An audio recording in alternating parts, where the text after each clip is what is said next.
Futebol aqui mais uma vez para falarmos dessa vez de Taça Libertadores da América. Vamos falar mais especificamente do jogo que envolveu dois brasileiros, Flamengo e Internacional, mais especificamente Internacional e Flamengo, o jogo que aconteceu lá no Beira-Rio. Para falarmos da classificação rubro-negra, o Flamengo está nas quartas de final da Libertadores e vamos começar falando um pouco mais dessa partida do lado vencedor, do lado rubro-negro. Flamengo que já está no seu terceiro confronto consecutivo contra o Internacional, os dois torcedores, de ambos os times já não aguentam mais ver os confrontos se repetindo, mas pela terceira vez o time de Felipe Luiz se sai vencedor dos confrontos. Eu vou analisar mais os dois da Libertadores, em especial o último, porque o do Brasileirão teve o contexto do Internacional poupando praticamente o time inteiro, então foi um jogo diferente. O Flamengo já tinha uma vantagem de 1-0 construída aí no jogo no Maracanã, com gol de cabeça do Bruno Henrique, o impipocável, o gigante das decisões, o segundo jogador aí com mais gols em mata-mata da história de Libertadores, está atrás do Riquelme, né? Pô, Riquelme é gigante, fala de Libertadores, fala de Riquelme. E esse Flamengo chegou para uma partida tendo uma vantagem para enfrentar o Internacional lá. O Internacional não é um time ruim, como, por exemplo, o Flamengo que foi eliminado pelo Peñarol na última Libertadores. Peñarol era um time ruim. Olímpia, na anterior, Olímpia era um time ruim. O Inter não é esse time ruim, por mais que não esteja numa boa fase, não esteja conseguindo praticar seu futebol. E aí a gente vai falar de um Flamengo soberano, um Flamengo com controle. Entra na partida com aqueles 11 iniciais já esperados, praticamente os mesmos 11 do jogo de ida. Pedro no banco para dar opção pelo Bruno Henrique como 9. Com isso, o Flamengo ganha pressão pós-perda, ganha a linha alta, ganha intensidade na marcação e ganha muita infiltração na velocidade. A estratégia deu certo, o Bruno Henrique fez uma grande partida. Ele que oscila um pouco quando joga de 9, às vezes faz uma partida melhor, outras vezes pior, mas nesses dois jogos aí válidos pela Libertadores, ele fez uma grandíssima atuação. Inclusive ele participa também do primeiro gol rubro-negro que abre o placar, que é um recital, uma obra de arte. Mas principalmente a principal mudança que fez esse time andar para frente foi a entrada de Saul no lugar do Alan, e que, cara, reconcertou o Flamengo. Se o Flamengo ele tinha uma deficiência no meio campo, que não funcionava, muito sobrecarregado na figura do Jorginho, e aí o Alan e o Everton Araújo que se revezavam, mas nenhum deles resolvia aquela função. Ficava só pro Jorginho fazer a saída, só pro Jorginho dar um passe vertical. O Alan ficava num lento para-brisa, aquele que quando tá na chuva e você liga no seu carro não serve para desembaçar nada. E o Everton Araújo com bola, com todo respeito, falta muita coisa pro menino rubro-negro. Sem bola ele até ajuda, posição física, marcação, mas com bola não estava conseguindo render. E aí, como segundo volante, entra o Saul e ele faz um recital de futebol. Ele muda todo o contexto do jogo, dá tempo, dá controle, dá passe vertical, dá infiltração, dá condução, coisa que o Jorginho não costuma fazer tantas vezes. E aí, essa dupla foi a grande responsável por botar o Flamengo na próxima fase. Detalhe que essa tinha sido, inclusive, a grande estratégia do Inter para melhorar no segundo tempo do jogo da ida, que era deixar o Alan um pouco mais livre, sobrecarregar o Jorginho e não fazer as coisas andarem. O coração rubro-negro volta a bater, volta a funcionar. Meio campo de Jorginho e Saul, que foi responsável por dar vida e dar fluxo ao sangue do coração rubro-negro. A partir daí a vitória foi feita basicamente que ao natural. O time do Flamengo soberano, se tivesse uma palavra para ser utilizada nesse confronto de Libertadores, seria soberano. O Flamengo foi total senhor do jogo. Em momento nenhum o Inter ameaçou algum lance de perigo, algum lance de redenção. E o Flamengo constrói o gol também muito por conta de outro personagem que participou ativamente do jogo, que foi o Plata, o nosso psicoplata. Ele que é um jogador subestimado, porque ele entrega muito, por mais que ele não tenha um poder de finalização tão alto como um Pedro, por exemplo. Ele entrega a pressão, ele corre o tempo inteiro, marca, volta para marcar, gera espaço em corrida, dá continuidade à jogada, ajudou muito a saída com Varela pelo lado direito e participa do gol. Outro que tem uma participação muito importante é o Samulino, que ele é rabisqueiro, num contra um, ganha a maioria, também é um jogador muito inteligente, não perde a bola fácil, e foi com todas essas peças que sai o primeiro gol rubro-negro.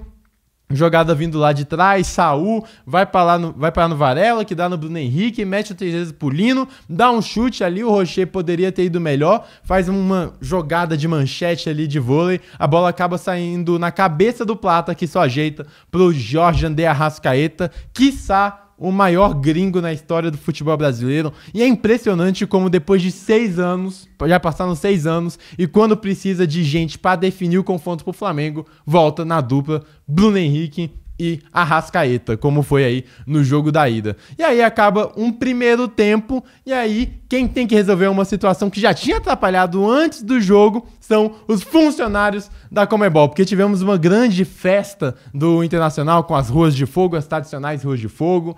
O torcedor do Inter lotou o Beira-Rio, mas antes de começar a partida, jogaram papel picado em cima do gramado inteiro. A festa é bonita, dá aquele ar de Libertadores. Eu nem reclamo tanto não, porque é o jeitinho, é o futebol sul-americano pulsando. O problema é que atrapalha a partida, por isso ela demorou a começar, e aí no intervalo teve gente desesperado para tirar o papel picado de tudo que é jeito, inclusive muita reclamação dos torcedores, dos jogadores do Flamengo, porque no primeiro tempo tava sem papel picado na área do Rocher e cheio de papel picado na área do Rossi. O juiz deu continuidade e aí encerra o primeiro tempo, diminuiu um pouco o papel, mas mesmo assim estava ali prateado o Beira-Rio. E aí quando volta pro segundo tempo, a gente pode achar que o Internacional vai dar uma resposta. Começou a partida, falando agora um pouco do Inter, começa uma partida nos primeiros 10 minutos ali, botando uma pressão inicial, com mais vida do que foi no Maracanã, por exemplo. De novo, o fato de ter Saul e Jorginho atrapalha a vida dos colorados.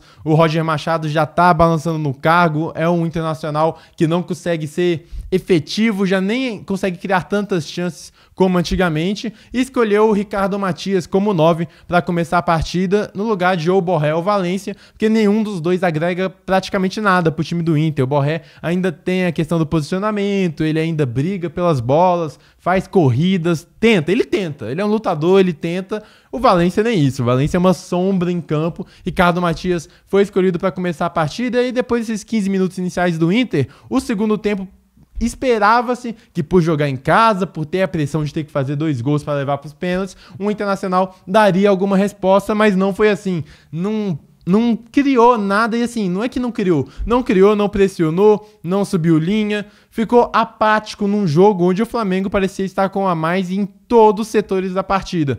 Na defesa, com as grandes saídas de bola de toda a linha defensiva, que tem muita qualidade no pé. O meio-campo, já disse várias vezes, nem se fala. No ataque, perdia na velocidade pro Bruno Henrique, depois perdeu no pivô do Pedro, perdia nas relações do Arrascaeta e do Lino. Impressionante como o Flamengo sempre parecia ter alguém a mais. Foi um recital rubro-negro no segundo tempo. E aí que fica de reflexão.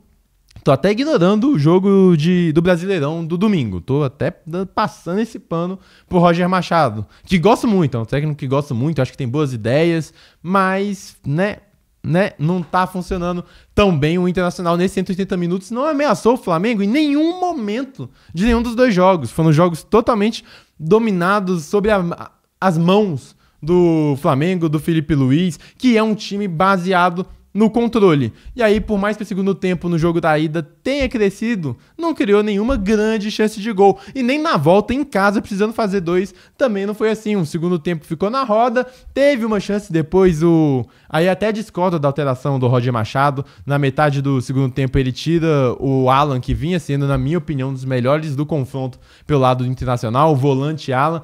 Perde o meio-campo, achei que ali o meio-campo do Flamengo ganha ainda mais dominância e começa a colocar o atacante, o Vitinho ali, botando mais gente, bota o Borré, bota o Valência, e aí nos 10 minutos finais ele consegue até uma falsa pressão, um falso volume de jogo ali na área do Flamengo, sem criar nenhuma chance. A única chance clara foi no erro do Alexandre, o cruzamento, que a bola bate nas 2 coxas do Borré, bate na trave, e aí ela sai para a linha de fundo. Fora isso, o Internacional de nada criou. Foi uma eliminatória, assim, sem pulso do Inter. Não da torcida, a torcida fez sua parte, mas sem pulso do time, sem apresentar nada. Eu falo que no futebol, por mais que você tenha alguma inferioridade, você tem que assustar, tem que dar medo, você tem que estar vivo. E o Inter no segundo tempo não esteve vivo. Assim acaba a eliminatória. O Flamengo agora vai pegar o Estudiantes, que empatou 0-0 com o Cerro Porteño, inclusive, e é um time inferior ao Flamengo, porque o Flamengo realmente, se tratando de elenco, é muito bom, e aí também tem que falar, porque eu acho até o Felipe Luiz um pouco subestimado. A gente fala tanto do elenco rubro-negro, que é realmente muito vasto, muito bom, mas a gente tem que falar que ele só é tão bom assim porque tem um baita técnico fazendo um baita trabalho, impressionante o controle, a solidez desse time.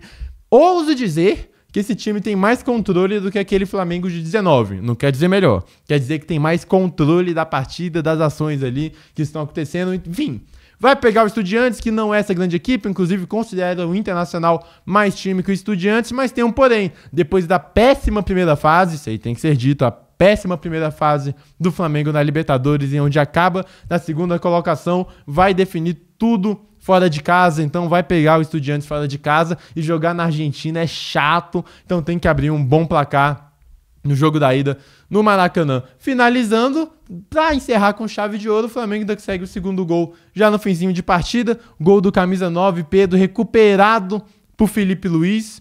E é importante, talvez a peça que falta, já era, né? A peça que faltava era no segundo volante, parece que achou com o Saul. Agora o que falta para azeitar e deixar esse Flamengo ainda mais forte é encaixar o melhor dos Pedros nesse time do Flamengo, e o Felipe Luiz, se tem alguém capaz de fazer isso, é ele. Vitória do Flamengo, torcida feliz, torcida essa que encheu o saco no jogo da ida depois de vencer só por 1-0. Agora pode estar feliz e pode aplaudir seu time, já podia antes, tá? Mas agora fica à vontade para aplaudir. Enquanto o Internacional tem que ver qual vai ser os próximos passos. Agora o foco é só só tem o brasileiro, se classificar para a Libertadores a partir do brasileiro, repensar talvez algumas mecânicas de jogo para ser um time um pouco mais competitivo, um pouco mais amedrontador para o adversário, porque não existe, por mais que sejam 3 jogos contra o Flamengo, não dá para perder os 3 do jeito que perdeu, ainda mais numa eliminatória, numa oitava de final de Libertadores. É isso, o futebol fica por aqui, Flamengo classificado, vai pegar o Estudiantes e aí a gente vê o que acontecerá. E os nossos torcedores do Sul aí, abraço Antônio aí que estava lá, agora amargam uma eliminação que nem fica, não tem nem aquele gosto de quase, é um gosto de, podia ter pelo menos um pouco mais de emoção e de sangue batendo, sangue colorado. É isso, valeu, um abraço e tchau.